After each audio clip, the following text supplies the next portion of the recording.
Yes, I might win the prize for furthest arrival today.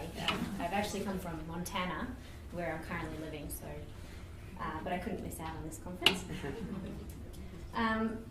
So it's a wonderful thing that the Professional Historian Association exists, not just because of the great history community that it brings together and the fantastic events it organises, like this conference, but also for the professionalism that it brings to being a historian. Negotiating business insurance deals, providing model contracts, developing a scale of fees, gives us the support we need to negotiate a wage that accurately reflects our level of skill and expertise. But the reality, as many of you will know, is that history is not always valued as highly as we believe that it should be. We're often faced with the challenge of delivering big on small budgets. In many cases, it's not that our clients are deliberately being cheap either, although we've all had those clients that undervalue history too. For a lot of community groups, they're just limited by local government funding, by grants, or by individual fundraising efforts. They might think that the $5,000 they raised to write, research and print a history book will be plenty of money. What they thought would be a 100-page book may actually be closer to a 10-page booklet. But instead of working for peanuts, which not only shortchanges ourselves, but also each other and our profession generally, we need to try and think more creatively about the ways we can undertake community history projects, delivering an outcome that satisfies both the client's need and our own. And everyone has been talking about all sorts of things like that at the conference, so it's really great. I'm like, yes, I'm relevant. Community history projects, as we know, are just as important, if not more so, as big corporate histories. And as consultants working on a commissioned basis, we're already limited by the histories that we can and can't do. And if we further limit ourselves in the ways that we do history, then we're limiting the historical narrative even more. History needs to be seen as and to actually be accessible. If communities don't feel an ownership over the past, then how can we ask them to care about the future? So for this paper, I wanted to reflect on some of the trials and tribulations of using free digital platforms to communicate history, how this has impacted on us as historians, and to ask the question of, do we need to relearn how we communicate? In a paper for the Public Historian published in February this year, historian Andrew Hurley discusses public history and the digital divide. He argues that most critically, digital history practitioners operating in the public setting must relearn how to communicate with their audiences. And I'd add to that and say, not only do we need to relearn how to communicate with our audience with history across digital platforms, but we need to relearn how to communicate the platforms themselves to our clients. So the two examples I have today are projects undertaken by Way Back When. And the first one was a collaboration with the Sephardi community, the Sephardi Association of Victoria. The Sephardi Association is a small but active Jewish community in Melbourne. It's made up of men and women from Egypt, Iraq, India, Morocco, Turkey, Algeria, and Singapore, people with shared cultural and religious beliefs, and also similar experiences of migration. Sorry, I've got a lot to get through. I'm just trying to slow down. For a number of years, the community has been in contact with the Jewish Museum of Australia, agitating for the documentation and collection of their stories. For various reasons, the museum had not been able to begin this process, but through a connection with RMIT University with a one-off funding grant, the museum contacted Way Back When to see if we could do something to at least start this process. Both the clients, the Sephardi community, and us, the historians, wanted to produce something that would begin the collection process. It would be something the museum could eventually build on, but at the same time, it would be its own standalone project that the community could share, and most importantly with their grandchildren, as many of them were ageing and they were concerned about the preservation of their stories for future generations. Initially, the clients wanted a booklet, and they wanted stories of migration told through objects of significance. But considering the small budget and the desire to engage with the younger generation, we suggested instead a website. The community agreed, and we created this site using WordPress. These are just screenshots. I'll take you later to the website. So by moving this project online, we were able to include beautiful colour photographs, as well as audio we captured from the interviews with each participant. we set up a community day where we invited the participants to come along and share their stories. Doing this all in one day was one way we were able to save money, but as you can imagine, it was a very exhausting day. Professional historian and photographer Catherine Forge took these beautiful photographs, as well as the ones on the site, capturing the participants sharing their stories with us, as well as with each other, which was an unplanned but lovely additional outcome.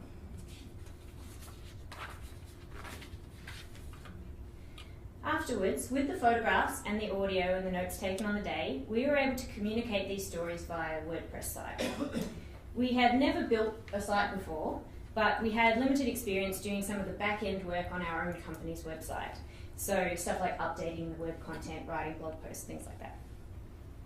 And actually, since we built this site, PHA Vic ran a masterclass on how to build a WordPress site. So if you want to learn something, ask your PHA.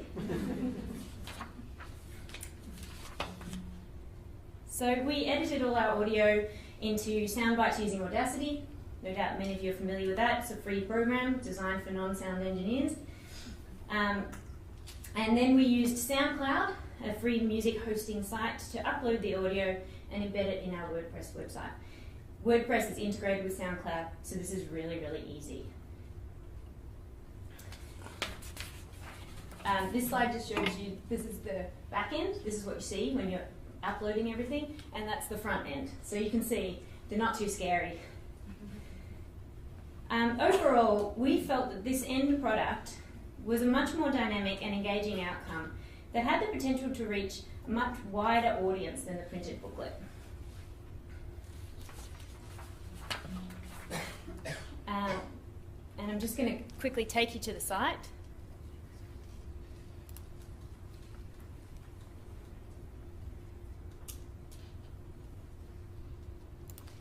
So homepage, and you can just choose a person, you can go through stories, or you can go via objects. So if we go through stories, everyone's profile is very similar format, bit of a bio, and then the objects that they gave us also have their own page and come with audio. So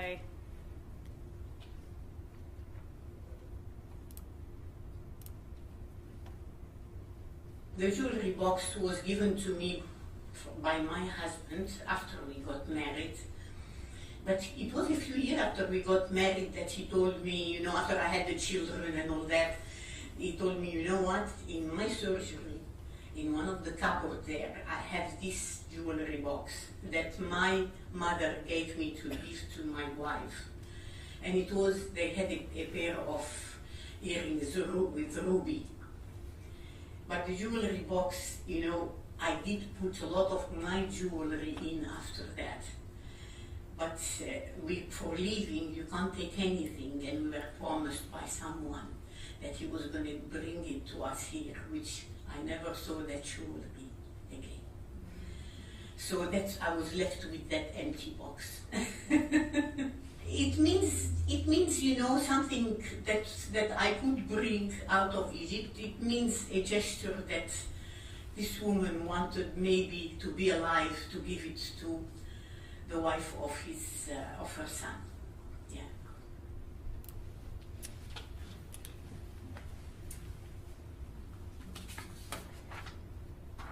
So, going into this project, we knew that a large number of our clients had not grown up with computers, and in fact a few of them didn't have a computer at home. So we knew that this would mean they would have limited access to the project. But we felt at the time that the website was still a more flexible option, as it would be something that they could direct their children and their grandchildren to, and they could have a shared viewing experience with them. We also felt that since one of the primary concerns of the clients was preserving these stories for future generations, designing the project in a way that engaged the younger generation in a format that they're familiar with was preferable.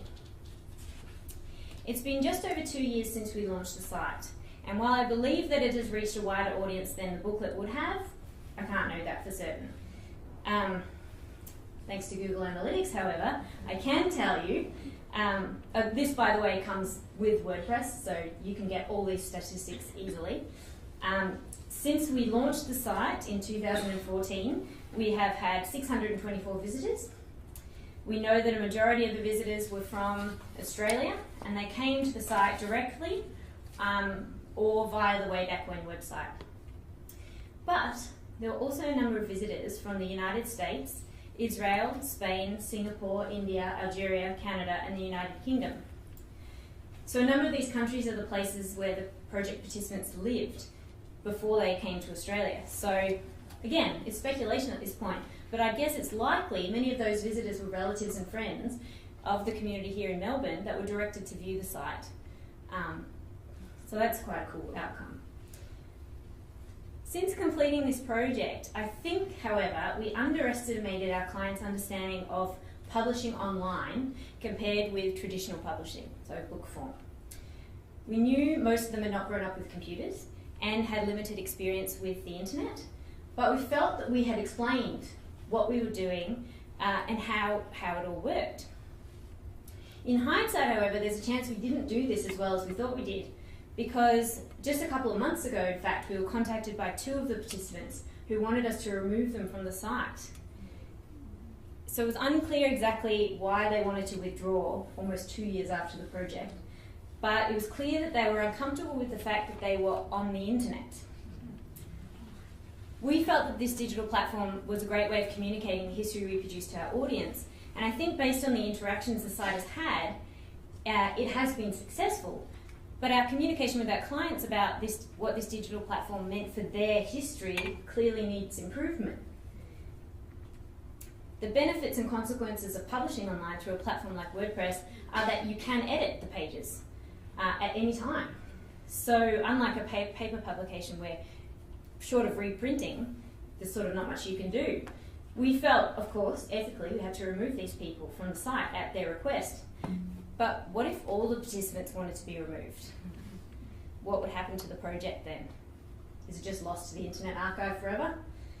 And if we did something similar another time, how can we better explain to our clients the consequences of publishing online so that they'd fully understand and be comfortable with it? Something to think about. Case study 2. From a client group with very limited experience with computers and the internet, our next case study is the complete opposite of that.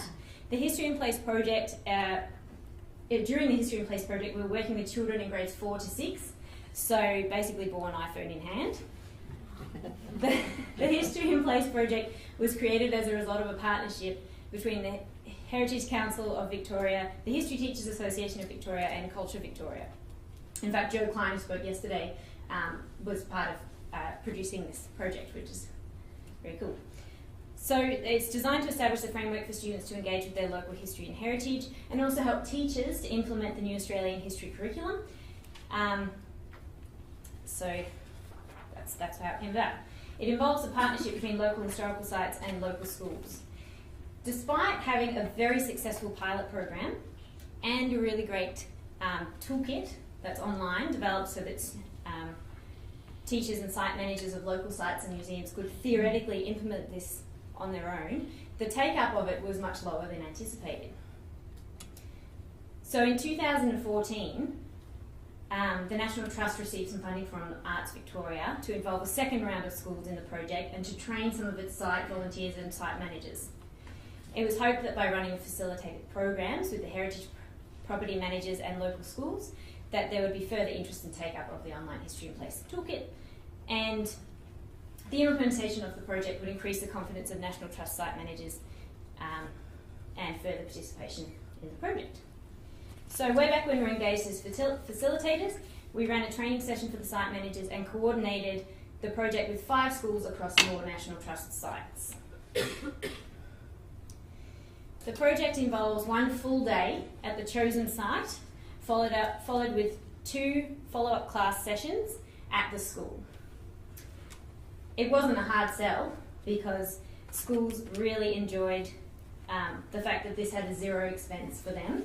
And in all cases but one, the students were either dropped off at the site by their parents or walked from their local school.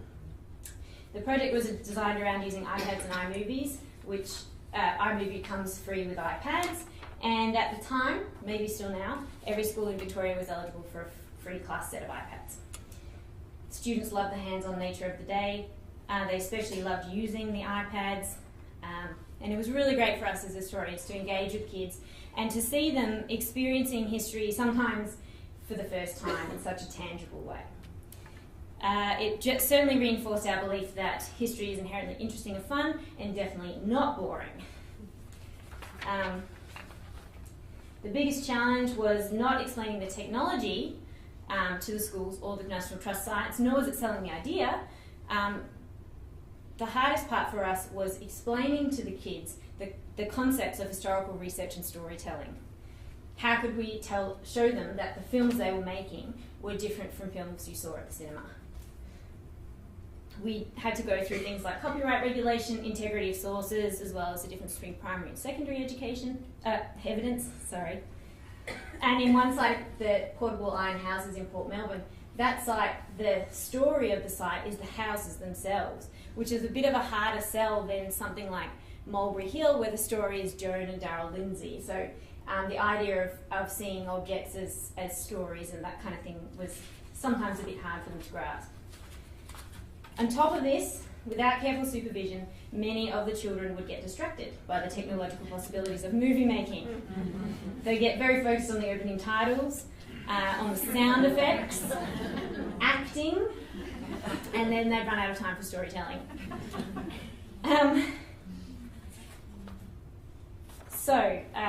Just going to skip ahead a bit.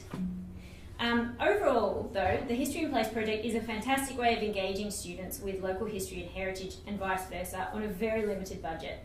It makes the most of free software, iMovie, and finds a way of capturing local knowledge, expertise and showcasing it to a wider audience. While the project is designed with the idea that a historian facilitator would eventually not be needed, our experience has shown that the skills that we bring to this, not only as facilitators, but also in determining and interpreting the relevant historical themes and sharing with the students our knowledge about oral history, interviewing techniques, constructing narratives, sourcing relevant and accurate information, means that with the involvement of historians, there's a much higher chance of this project being completed, and being completed in a way that hopefully encourages students to engage with history and with the relevance of the past in their everyday lives. Without free software, this project would not have been possible. The possibilities generated through technologies like iPads and movie-making software give children access to more resources and the ability to capture knowledge in a totally different way. They can immediately see the results of their effects and those of their peers, and they can correct what works and what doesn't work. Using this sort of technology also engages kids in a medium that they feel comfortable with.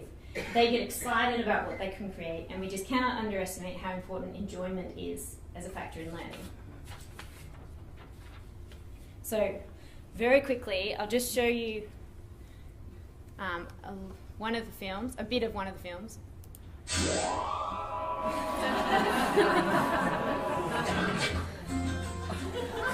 This was the Wells house.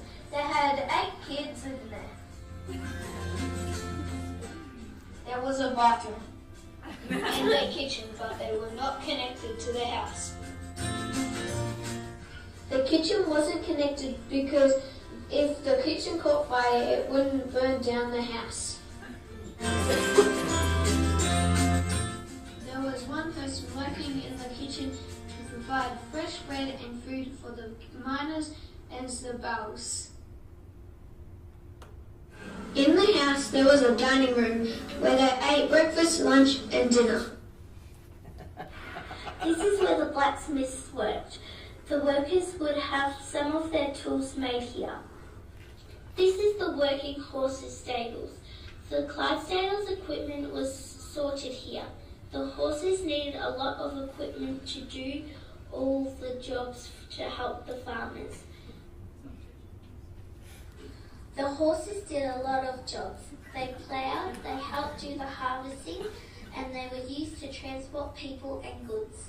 The Clydesdale horses made life easier because they did a lot of heavy work.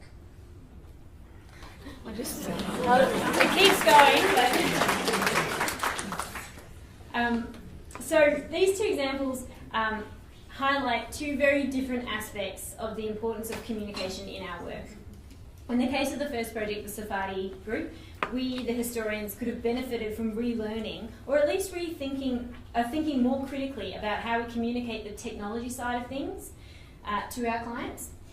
And in the case of the History in Place project, we needed to reshape how we communicated the actual history side of things when working on a digital platform.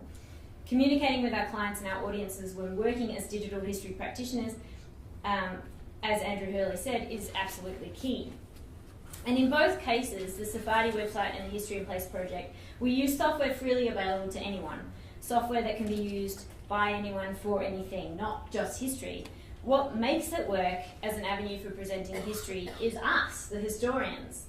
Without our professional skills, our critical thinking, our interpretation of storytelling ability, these projects can become just another website, just another iMovie, just as history books written by amateurs don't match up to those written by professionals.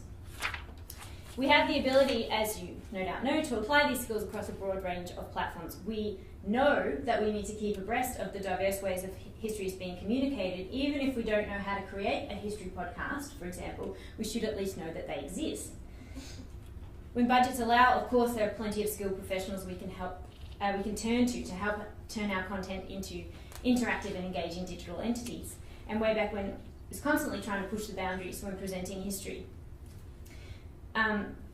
We've been working with some tech-savvy web developers and graphic designers to present family histories digitally, incorporating home movies, oral history, as well as more traditional written narratives.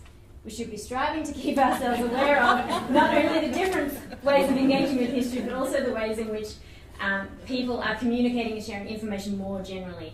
As we saw earlier, Facebook, for example, is a great way of crowdsourcing information and connecting community groups with history that's happening relating to them. So, the challenge for us at OC is to... I'm really done! This always happens to me. I'm sorry. So, we have to have the confidence to apply our skills as historians to these new forms of presentation. And two, we have to know how to communicate what we're doing to our clients. So, community history and free software are well matched. There are obstacles, and they're not just technological, but with the right application of historical know-how, communication, patience, free software and community history can produce some beautiful, budget-friendly outcomes that effectively engage communities with the past.